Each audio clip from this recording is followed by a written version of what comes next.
Phineas Gage fue un capataz de la construcción de ferrocarriles que sufrió un terrible accidente en 1848 y sobrevivió, pero a pesar de que recuperó sus funciones cognitivas y pudo volver al trabajo, algo había cambiado definitivamente: su personalidad. Este es un caso emblemático en la historia de la neurociencia, de cómo un daño en la corteza prefrontal provoca cambios en el procesamiento de las emociones y en la capacidad de tomar decisiones de forma racional e informada.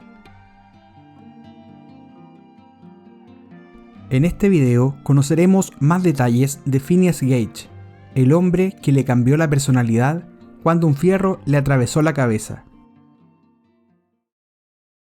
Phineas Gage tenía 25 años y era capataz en la construcción de la compañía ferrocarril Rutland and Burlington en Estados Unidos.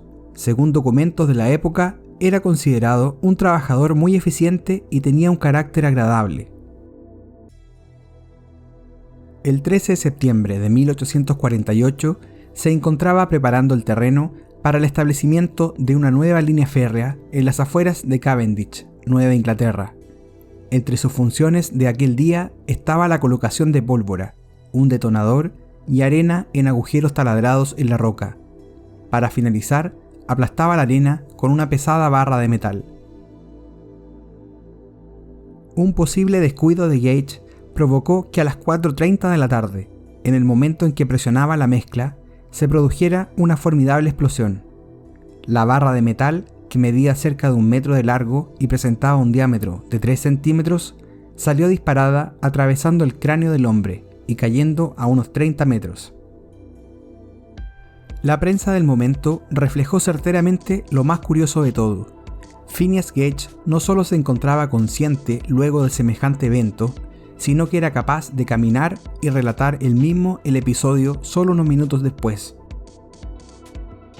Fue rápidamente trasladado por sus compañeros en una carreta hasta la consulta médica más cercana, donde es atendido por el Dr. John Martin Harlow, quien más tarde declararía que la barra atravesó la mejilla izquierda del paciente, pasando por detrás del ojo y saliendo por la parte superior de la cabeza.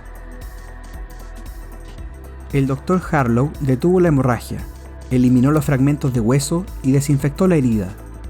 Menos de 3 meses después del accidente, Phineas Gage parecía totalmente recuperado, aunque su ojo izquierdo estaba dañado y quedaban cicatrices en la cabeza y en la cara.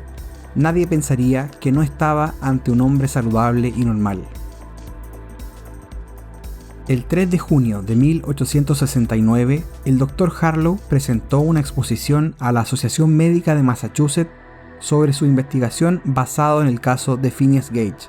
Resulta la única reconstrucción histórica de las consecuencias del accidente en su comportamiento. Según la familia, Phineas sufrió un cambio completo en su personalidad y carácter. De ser considerado por todos como un hombre gentil, inteligente y capaz, pasó a ser díscolo, caprichoso, irreverente, grosero y violento. Sus jefes fueron incapaces de emplearlo otra vez. Su esposa lo abandonó. Todo parece indicar que su conducta estaba fuera de toda norma cultural, social o moral de la época. Pasó un largo periodo en Chile, Boston y Nueva York, y se dice que incluso trabajó en el circo, siempre acompañado por la barra de fierro que provocó sus heridas. En 1860, una serie de crisis epilépticas terminaron por provocarle la muerte. El caso de Phineas Gage se considera uno de los primeros en demostrar la importancia de los lóbulos frontales en el comportamiento humano.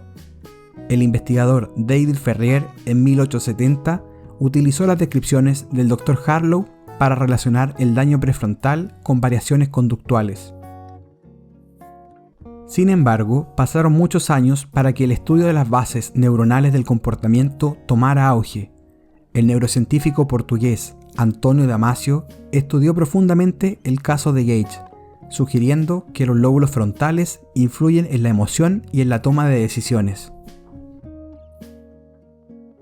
A su vez, también se realizó una simulación computarizada de la trayectoria de la famosa barra a través del cráneo de Phineas. Se llegó a la conclusión de que el artefacto había afectado la zona media entre los lóbulos frontales. De esta manera, debía haber dañado su capacidad para manifestar determinadas emociones o sentimientos, y por tanto su habilidad de interacción social. Una nueva reconstrucción realizada el año 2004 en un hospital en Boston plantea que solo el lóbulo izquierdo resultó dañado. De acuerdo con las últimas investigaciones, el accidente debió lesionar la corteza ventral del cerebro. De esta manera se destruyeron los circuitos de la valoración ética y preventiva que inhibían ciertos comportamientos. El estudio del caso de Phineas Gage sentó las bases para el desarrollo de la neurociencia desde el punto de vista de las emociones y las funciones ejecutivas. Su cráneo y la barra se hallan en el Museo de Historia de Medicina de Harvard, en Estados Unidos. Si ya llegaste hasta aquí y te gustó el video, no olvides darle un me gusta, dejar tus comentarios más abajo y suscribirte al canal para ayudarnos a seguir creciendo y poder contar las historias más curiosas que vale la pena recordar.